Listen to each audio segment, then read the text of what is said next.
السلام عليكم حبايبي، تلاميذ الصف الرابع، اهلا بيكم. في الفيديو اللي فات اخدنا وشرحنا ازاي نكتب الاعداد الكبيره بصيغ متنوعه، وقلنا ان هما 3 صيغ: الصيغه القياسيه، الصيغه اللفظيه، الصيغه الممتده. ان شاء الله باذن الله في الفيديو ده هناخد كده تطبيق على الكلام اللي شرحناه في الفيديو اللي فات، وهنحل مع بعض تدريبات صفحه 20 في كتاب الاضواء، تمام، للصف الرابع الابتدائي. حبايبي، لو كنتوا بتشوفوني لأول مرة في القناة يا ريت نشترك في القناة ونفعل زر الجرس ونحط لايك للفيديو، علشان كل الفيديوهات اللي هنعملها وكل الدروس اللي هنشرحها توصلك على طول أول بأول. تمام، نبدأ كده مع بعض. بسم الله. طبعا تطبيق الدرس بتاعي ده أو الفيديو بتاعي ده اللي هنحل فيه التدريبات ده عبارة عن تطبيق عن الصيغ المتنوعة لكتابة الأعداد، اللي هو الفيديو اللي احنا شرحناه، اللي هو الدرس الكام؟ الدرس الثالث. تمام، تعالوا كده نبدأ بسم الله مع بعض. اختر الإجابة الصحيحة. الصيغة القياسية التي تعبر عن الصيغة العددية. دي كده صيغة عددية اهي، خلاص.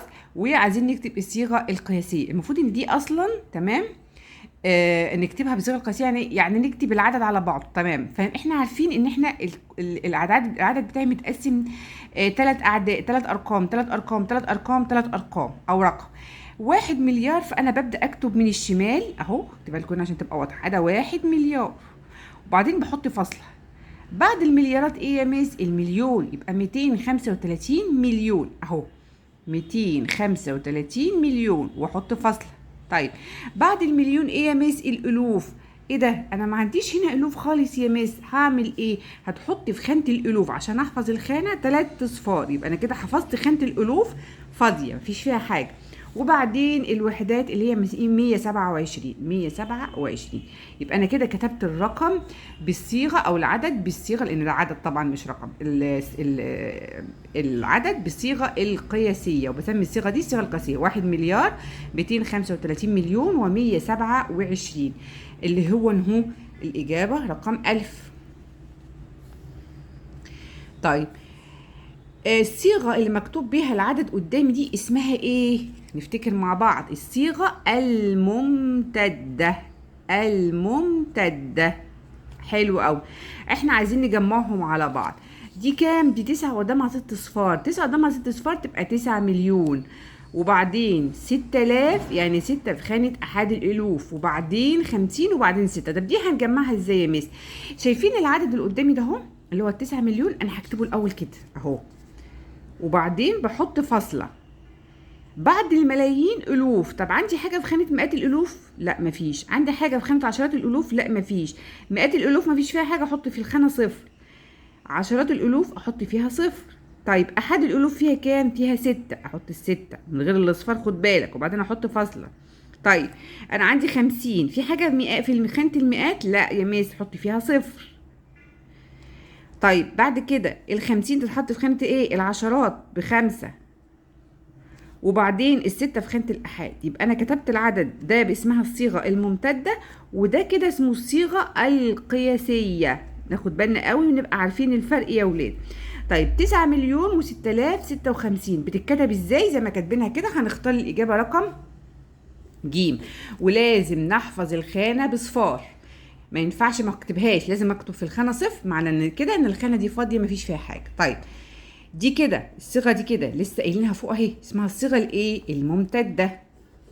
ودي كده اسمها الصيغه الايه؟ القياسيه. تمام، دي كده العدد 11 مليون و185 ألف 314 يكتب بالصيغة القياسية، ده كده اسمها الصيغة العددية. عايزين نجمعها على بعض ونكتبها بالصيغة القياسية. 11 مليون، أنا بكتب 11 في الأول من الشمال وأكتب فاصلة، و185 ألف في خانة الألوف أكتب فيها 185 واكتب فاصله، و314 هكتبها في خانه الوحدات 314. يبقى انا كتبت 11 مليون و185 الف 314، اللي هي الاجابه رقم ج.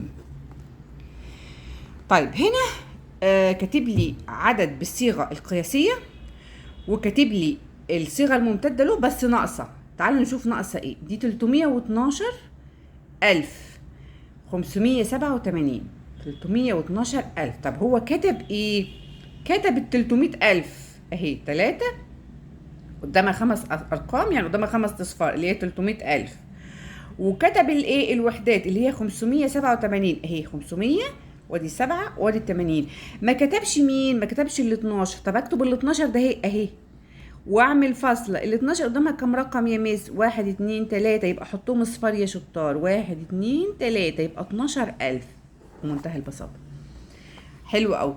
الصيغه القياسيه للعدد دي كده، الصيغه دي كده اللي مكتوبه بالالفاظ اسمها الصيغه اللفظيه. اسمها الصيغه الايه يا ولاد؟ اللفظيه. 18 مليون، عايزين نكتبها بقى بالصيغه القياسيه. 18 مليون، ادي 18 اكتبها انت الاول وبعدين اعمل فاصله. 18 مليون و605 الوف و605 الف. 600 يعني 6 في خانه مئات الالوف. 5,000 يعني عشرات الالوف فاضيه، واحاد الالوف اكتب فيها 5. طيب عندك وحدات؟ لا، يبقى احط مكانها صفار. 1 2 3، يبقى دي 18 مليون و605 الف.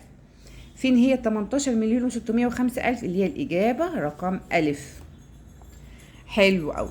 تعالوا بقى ل تدريب مهم قوي قوي قوي وبيجي منه في الامتحانات ولازم نكون نعرفه. كون اكبر عدد من الارقام، اعطيني ارقام اهي، ثم اكتب بالصيغه اللفظيه والصيغه الممتده. طب نكتب اكبر عدد بقى. لما اجي اكتب اكبر عدد يا شطار لازم ابدا من الشمال باكبر الارقام اللي قدامي، وكل رقم تختاره شخبط عليه كده، اعمل عليه كده خط على اساس ايه ما تتلخبطش. اكبر رقم الكام؟ 9 اهي، وبعدين 8 حلو، وبعدين 7 اهي، وبعدين 6 جميل، وبعدين 5 جميل، وبعدين 4 اهي، وبعدين 3 اهي، وبعدين في اخر خالص الصفر. حط بين كل 3 ارقام فاصله وابدا من اليمين. لما اجي احط الفاصلات ابدا من اليمين. 3 ارقام واكتب فاصله، 3 ارقام واكتب فاصله. العدد نقراها مع بعض. طبعا دي الملايين، الوف، وحدات. 98 مليون 765 ألف 430. أول خانة دوما خلاص هي دي كده عندي الملايين طالما ما فيش مليارات. تمام. 98 مليون اللي في النص ألوف 765 ألف وهكذا. ده كده احنا كتبنا أكبر عدد. الصيغة اللفظية عايزين نكتبها بالألفاظ. هكتب 98 مليون اهي، 98 مليون حلو، و765 و700 765 ألفا. لازم أكتب 1000. كمان و400 يعني 400. تمام. و30 بس كده. طيب دي الصيغة اللفظية. الصيغة الممتدة يعني هكتبها زي ما هي كده بس كل رقم في العدد بقيمته. يعني وابدأ من هنا. أول حاجة خالص 9 دي في خانة عشرات المليون. عشرات المليون تبقى 90 مليون. 90 مليون يعني 90 وفاصلة، وكل الأرقام دي كده صفار، يعني 6 صفار. 1 2 3 فاصلة 1 2 3 وأقول له زائد. طب 8 زي ما هي وكل الأرقام اللي قدامها صفار. 1 2 3 فاصلة 1 2 3 وأقول له زائد. حلو.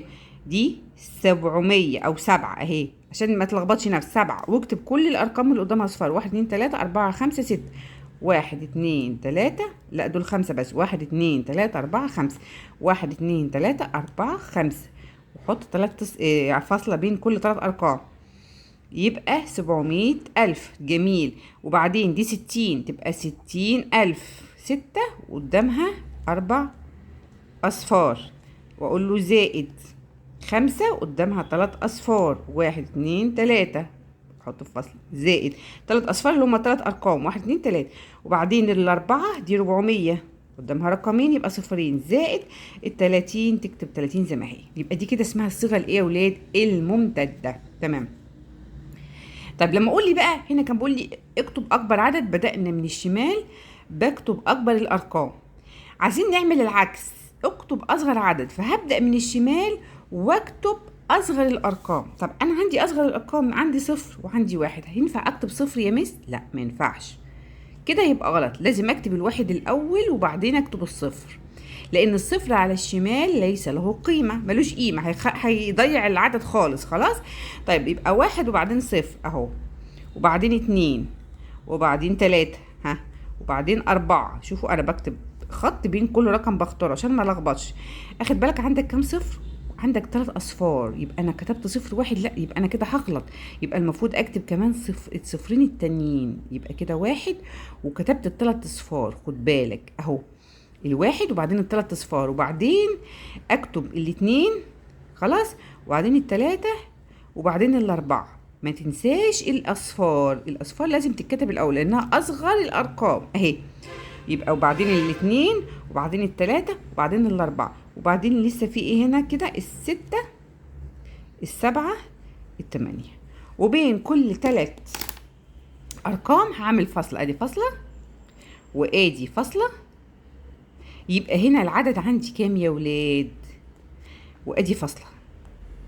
يبقى العدد بتاعي 1,234,678، وخانة الملايين فاضية مفيش فيها حاجة. يبقى الصيغة اللفظية هتتكتب مليار، والملايين عندي فيها حاجة؟ لا، ده كلها صفار تبقى فاضية ما هكتبهاش. 234,000 و204 و30 ألفا و678 و678